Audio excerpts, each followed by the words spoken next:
ക്രിസ്തുവിൽ പ്രിയരെ, നാം ഇപ്പോൾ തപസ്സുകാലത്തിലൂടെ കടന്നു പോവുകയാണല്ലോ. ഈ 40 നാളുകൾ പ്രാർത്ഥനയിലും ഉപവാസത്തിലുമായിരുന്നുകൊണ്ട് നമുക്ക് നമ്മെ തന്നെ ഒരുക്കാം, വിശുദ്ധീകരിക്കാം. നമ്മെ ദൈവത്തിൽ നിന്ന് അകറ്റുന്ന തിന്മകൾക്കെതിരായി നമുക്ക് നന്മകൾ നൽകുന്ന ദൈവത്തെ മുറുകെ പിടിക്കാം.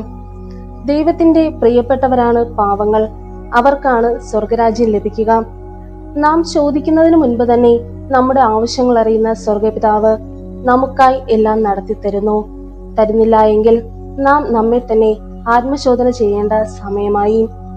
സ്വർഗപിതാവിലേക്കുള്ള ആ ചായ്വ് നമുക്കെവിടെയോ നഷ്ടപ്പെട്ടിരിക്കുന്നു. ഈ നോമ്പുകാലത്തിലൂടെ നമുക്കത് വീണ്ടെടുക്കാം. അഗതികളോടും രോഗികളോടും പാവപ്പെട്ടവരോടും തടവുകാരോടും നമുക്ക് കരുണയുള്ളവരായിരിക്കാം. പ്രിയപ്പെട്ടവരെ, ഈ നോമ്പുകാലം പ്രാർത്ഥനയുടെ, മാറ്റത്തിന്റെ, നന്മയുടെ കാലഘട്ടമായി മാറട്ടെ.